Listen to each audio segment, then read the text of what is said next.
Aqui estamos dando continuidade à nossa leitura do livro de Paulo Neto, pesquisador, sobre as colônias espirituais relacionadas à codificação espírita.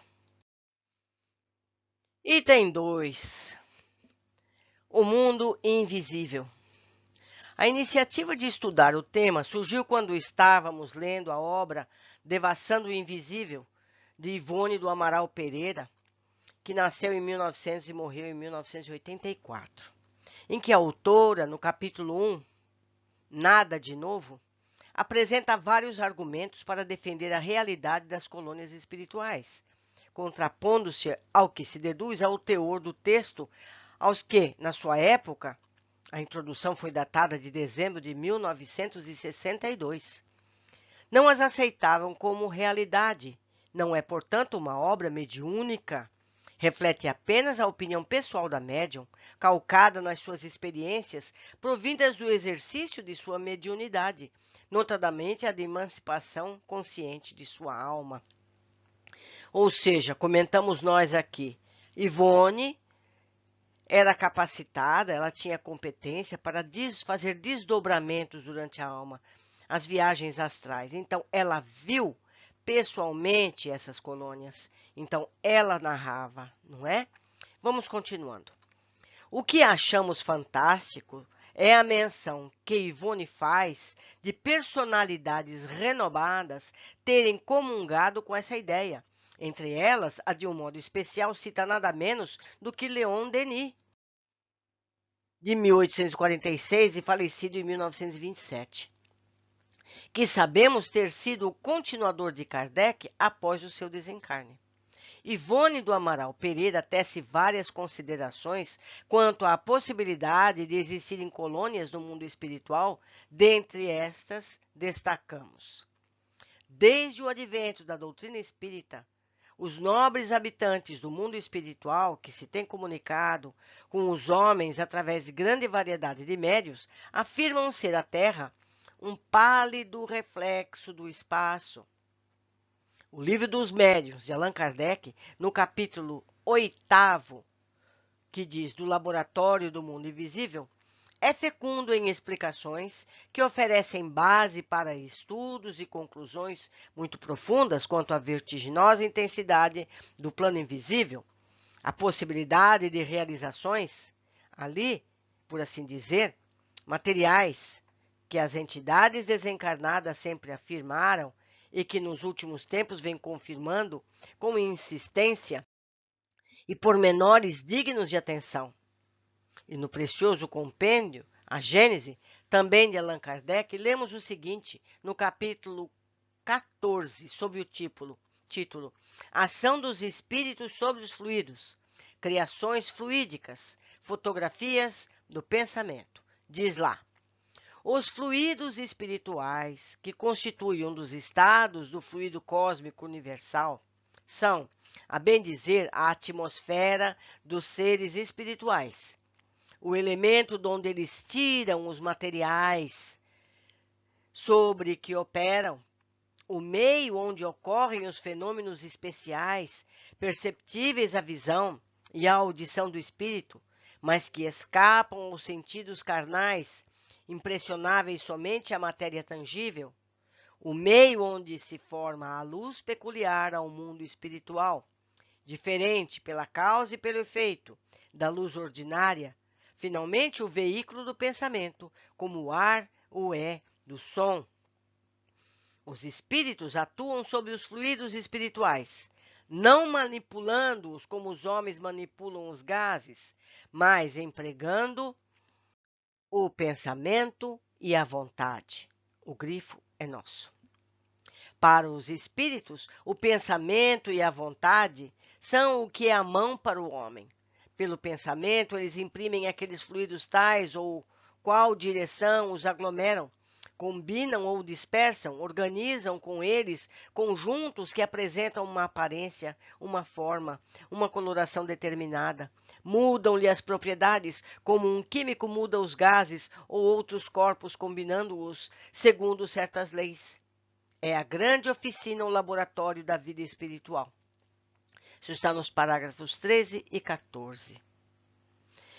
E meus amigos, eu faço aqui, a leitora, um, um parênteses. É dessa forma que é construído os umbrais pelos espíritos ignorantes. Os seus medos, suas aflições, suas culpas, é que constrói todo aquele ambiente. Isso certamente mais à frente vai ser dito, nesse ou em outros livros, porque isso já foi estudado. O nosso céu e o nosso inferno é produzido por nós mesmos, o nosso pensamento. Mas vamos continuar. E no parágrafo 3 desse mesmo capítulo, encontraremos: no estado de eterização, o fluido cósmico não é uniforme. Sem deixar de ser etéreo, sofre modificações tão variadas em gênero e mais de numerosas, talvez, do que o estado da matéria tangível. Essas modificações constituem fluidos distintos que, embora procedentes do mesmo princípio, são dotados de propriedades especiais e dão lugar aos fenômenos peculiares ao mundo invisível. Dentro da relatividade de tudo, esses fluidos têm, para os espíritos, e também são fluídicos, uma aparência tão material quanto a dos objetos tangíveis para os encarnados, e são para eles o que são para nós as substâncias do mundo terrestre. Eles os elaboram e combinam para produzirem determinados efeitos, como fazem os homens com seus materiais, ainda que por processos diferentes. Os próprios espíritos ditos sofredores, até mesmo os criminosos, que se costumam apresentar em bem dirigidas sessões práticas, narram acontecimentos reais, positivos no que o invisível se sucedem, um modo de viver e de agir. No espaço, muito distanciado daquele estado vago, indefinível, inexpressivo, que muitos entendem seja o único verdadeiro, quando a revolução propala, desde o início, um mundo de vida intensa, mundo real e de realidades onde o trabalho se desdobra ao infinito e as realizações não conhecem ocasos.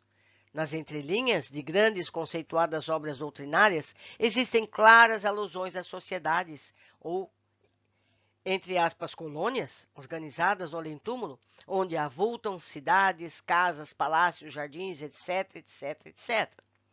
Pereira, 1987, na página 10 a 12. Esses argumentos são pertinentes e, salvo o melhor juízo, condizem com o que se poderia esperar de um estudioso em defesa de seu ponto de vista, ou seja, basear-se nas obras da codificação. A surpresa maior veio na sequência quando Ivone cita Leon Denis. Na erudita e encantadora obra Depois da Morte, do eminente colaborador de Allan Kardec, Leon Denis, o qual, como sabemos, além de primoroso escritor, foi um grande inspirado pelos espíritos de escola. Na página 235 da 7ª edição da Federação, no capítulo 35, a exposição dessa tese não somente é fecunda e expressiva, como também mesclada de grande beleza, como tudo o que passou por aquele cérebro e aquela pena. Diz Leon Denis na citada obra: o espírito, pelo poder de sua vontade, opera sobre os fluidos do espaço, combina-os e os dispõe a seu gosto, dá-lhes as cores e as formas que convêm ao seu fim. É por meio desses fluidos que se executam obras que desafiam toda comparação e toda análise.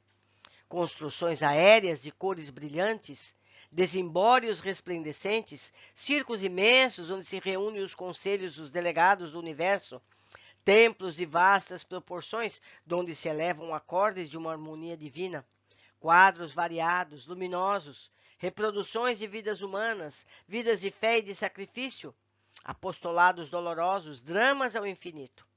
Está lá na nota de rodapé nesse ponto. São essas reproduções de vidas humanas que os instrutores espirituais dão a ver aos médiuns no espaço durante o sono letárgico ou desdobramento e dos quais se originam os romances mediúnicos, sempre tão atraentes. Vide no capítulo 6.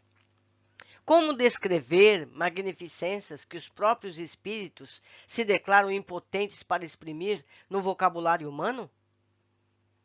É nessas moradias fluídicas que se ostentam as pompas das festas espirituais. Os espíritos puros, ofuscantes de luz, se agrupam em famílias. Seu brilho e as cores variadas e seus invólucros permitem medir sua elevação, determinar os seus atributos. E ainda outros trechos desse belo volume trazem informações a respeito do assunto, bastando que o leiam com a devida atenção. Bem assim, vários capítulos de outra obra, O Problema do Ser, do Destino e da Dor, do mesmo autor. O outro magnífico livro do grande Denis, No Invisível, na página 470, no capítulo 26, na terceira edição da Federação Espírita. Há também este pequeno trecho, profundo, complexo, sugestivo, descortinando afirmações grandiosas. Dante Alighieri, que todos nós conhecemos, autor de livros também dessa área, é médium incomparável. Sua Divina Comédia é uma peregrinação através dos mundos invisíveis. O Zanhan, o principal autor católico que já analisou essa obra genial, reconhece que o seu plano é calcado nas grandes linhas da iniciação nos mistérios antigos, cujo princípio, como é sabido, era comunhão com o oculto. Assim se expressa o grande inspirado Leon Denis em suas obras, e, se mais não transcrevemos aqui, será por economia do espaço, que precisaremos atender. Do exposto, no entanto, deduziremos que a Divina Comédia não apresenta tão somente fantasias, como imaginaram os próprios eruditos, mas ocorrências reais do além-túmulo, que o poeta visionário mesclou de divagações, talvez propositadamente, numa época de incompreensões e preconceitos ainda mais intransigentes que os verificados nos nossos dias. Temos aqui uma outra nota de rodapé. Dante Alighieri, ilustre poeta e pensador italiano, nascido em 1265 e falecido em 1321, autor do poema épico Divina Comédia, considerado uma das mais altas concepções do espírito humano. Esse poema contém as ideias e a filosofia da Idade Média e se divide em 3 pontos: o inferno, o purgatório e o paraíso. Figura uma viagem do poeta ao mundo invisível. Pode-se acrescentar que essa obra imortal criou a poesia e a linguagem italianas. Isso está em Pereira, 1987, na página 12 a 14. Apresentar Leon Denis como defensor da causa foi algo como que um tiro certeiro no alvo, porquanto não há o que se falar de serem antidoutrinárias as colocações dele, e muito menos que tenha dito um absurdo produto de sua imaginação. Mas Ivone, ao apresentar argumentos filosóficos baseados em Denis, não para por aí. Com outro personagem, ela busca a vertente científica ao trazer as considerações do sábio italiano Ernesto Bosano, 1862-1943. Diz ali, os preciosos volumes escritos pelo sábio psiquista italiano Ernesto Bosano, produto de severa análise científica, são férteis em apontar esses mesmos locais do invisível, revelados por espíritos desencarnados, de adentramento moral e espiritual, cujas comunicações psicografadas por vários médiuns desconhecidos uns dos outros, alguns até completamente alheios ao espiritismo, foram examinadas e cientificamente analisadas por aquele ilustre autor. Ser-nos-á impossível transcrever aqui muitos trechos de Bosano a respeito, visto que em suas obras encontramos fartas observações em torno da tese em apreço. Limitar-nos-emos a citar alguns trechos do interessante livro, A Crise da Morte, onde substancioso noticiário encontraremos sobre o assunto, além de alguns detalhes fundamentais da sua análise sobre comunicações com os espíritos desencarnados. Faço eu aqui um parênteses. Todos nós podemos buscar esses livros que estão espalhados pela internet para quem quiser encontrá-los, na forma de PDF. Não precisam nem gastar o seu dinheirinho mandando importar daqui ou dali. Continuando. Assim é que, no 14º caso, Analisando uma das comunicações inseridas no mesmo volume, Bozano observa que a paisagem astral se compõe de duas séries de objetivações do pensamento, bem distinta uma da outra. A primeira é permanente e imutável, por ser a objetivação do pensamento e da vontade de entidades espirituais muito elevadas, prepostas ao governo das esferas espirituais inferiores. A outra é, ao contrário, transitória e muito mutável. Seria a objetivação do pensamento e da vontade de entidade desencarnada, criadora do seu próprio meio imediato. Foi como eu disse mais atrás, meus amigos. Todos nós somos capazes de criar e plasmar situações, objetos. Nós aqui podemos fazer, embora a gente não veja. Eles lá, além de fazerem, podem vê-las. Outra nota de rodapé aqui. Certa vez, durante um transporte em corpo astral, tivemos ocasião de visitar, no espaço, conduzida pelo espírito de nossa mãe, uma tia falecida havia 3 anos. Senhora Ernestina Ferraz, de quem fôramos muito amigas e de quem recebêramos sempre muitas provas de dedicação e ternura maternal. Sobre a terra. Recebeu-nos em um meio imediato, segundo as expressões de Bozano, criado por ela própria, pois havia um salão de visitas idêntico ao de sua antiga residência terrena, com o velho piano de carvalho que fora seu, ou a sua reprodução fluídica, e que presentemente se encontra em nosso poder. Quer dizer, o piano que ela viu no plano astral é uma cópia do piano que ela tinha na realidade na casa dela, aberto com a sua partitura no local devido. O piano fluídico era dedilhado por sua irmã caçula, Luísa, também falecida, a qual ela própria educara, inclusive ensinando-lhe música. Tal a realidade da criação que, talvez perturbada com a situação frisante, exclamamos algo vexada. Ó, titia, o seu piano está necessitando de um reparo. Está desafinado, mas prometo que mandarei consertar. Ou seja, o piano físico. E ela, prontamente, não te incomodes, minha filha, com esse piano. Presentemente, o piano devidamente conservado é mantido como recordação da boa amiga que tanto nos serviu. Vejam só, que interessante. Isso está em Pereira, 1987, páginas 14 a 17. A página 153, a referida obra, nas conclusões relativas ao último caso, leremos o seguinte no detalhe fundamental, número 6. Tem-se achado, ou seja, os espíritos recém-desencarnados, num meio espiritual radioso e maravilhoso, no caso de mortos moralmente normais, e um meio tenebroso e opressivo, no caso de mortes mortalmente depravados. Faço eu aqui um parênteses. Nós vamos para o meio que nós modelamos mentalmente. Nós criamos o meio para onde iremos. Isso é feito através do nosso dia a dia. Nossos pensamentos e nossas ações estão construindo o nosso futuro. Pensemos bem, meus amigos, o que temos feito com nossa mente. Seguindo, no detalhe, item 7. Terem reconhecido que o meio espiritual era um novo mundo objetivo, substancial, real, análogo ao meio terrestre, espiritualizado, isso está no detalhe número 8. Haverem apreendido que isso era devido ao fato de que, no mundo espiritual, o pensamento constitui uma força criadora, por meio da qual todo espírito existente no mundo astral pode reproduzir em torno de si o meio de suas recordações. No detalhe, número 12. Terem aprendido que os espíritos dos mortos gravitam fatalmente e automaticamente para a esfera espiritual que lhes convém, por virtude da lei de afinidades. E ponderamos nós, se os espíritos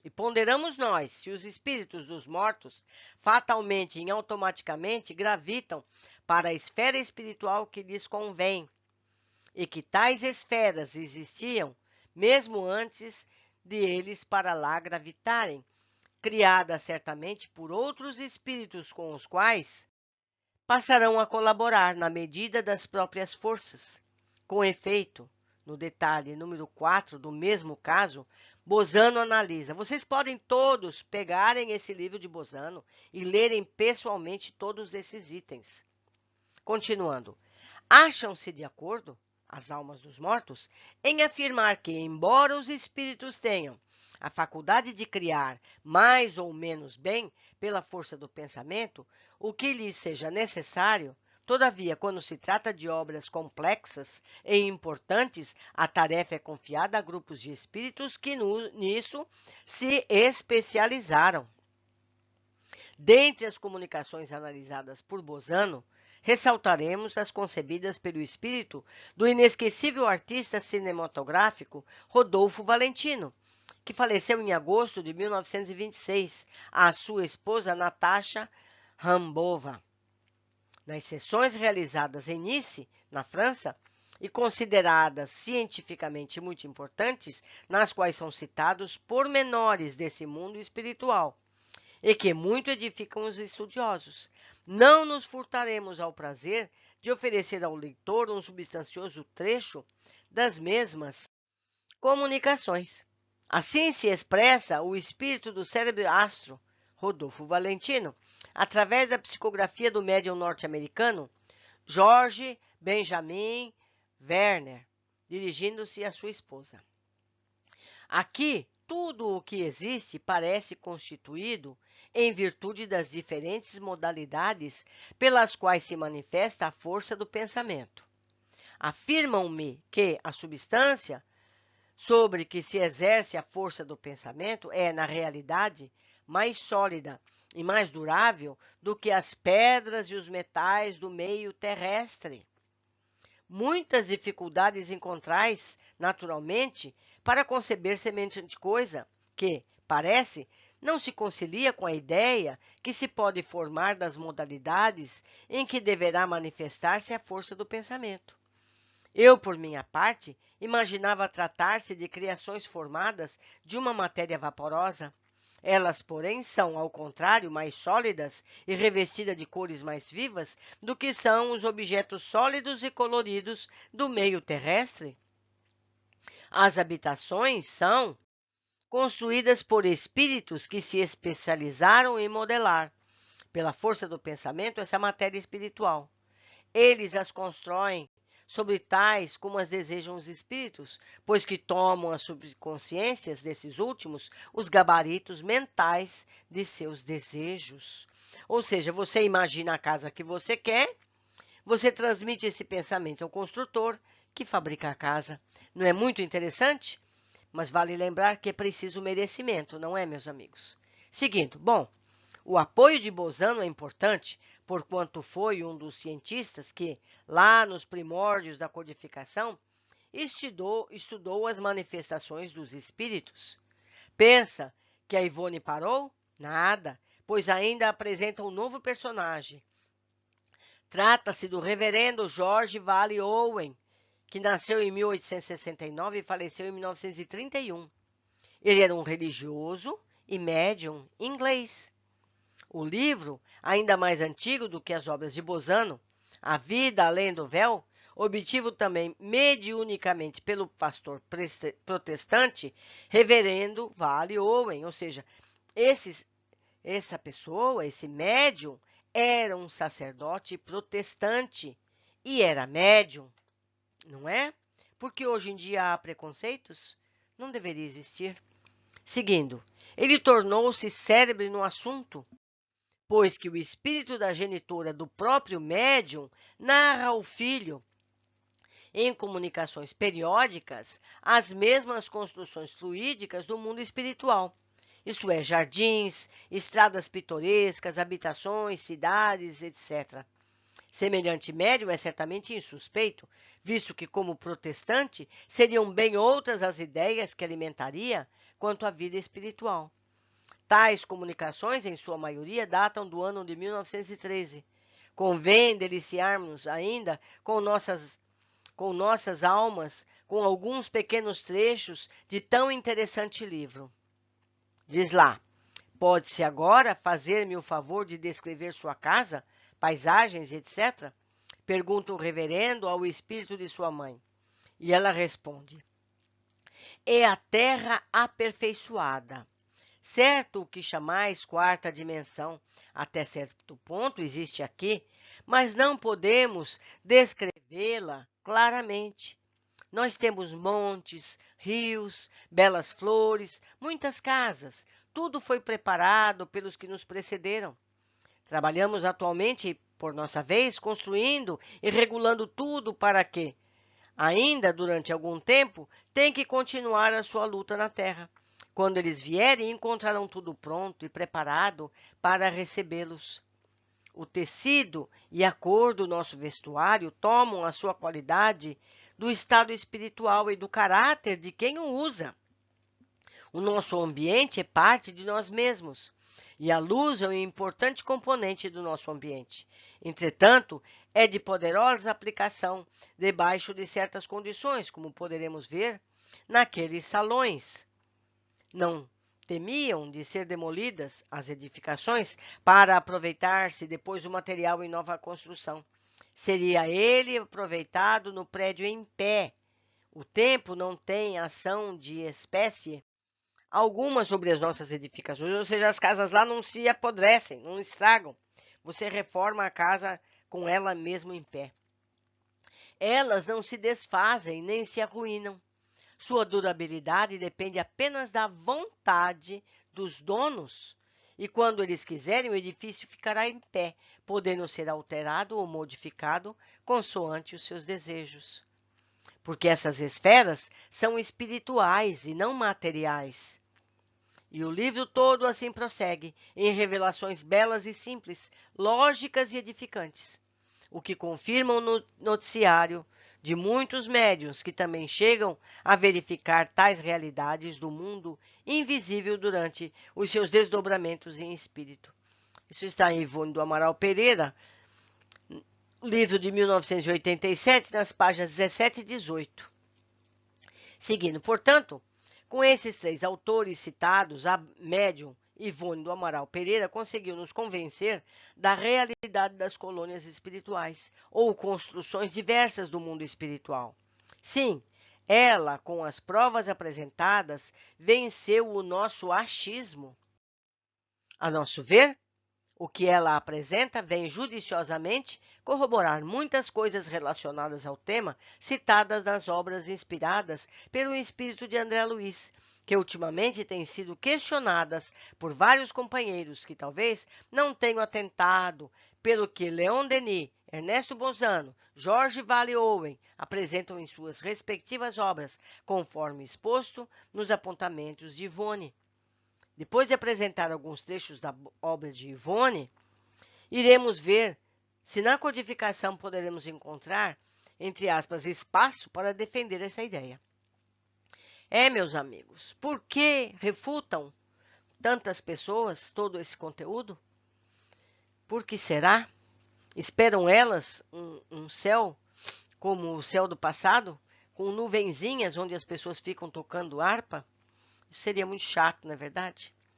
Deixo aqui meu e-mail para que possamos trocar ideias e convido a todos a deixarem seus comentários na área aqui específica do YouTube.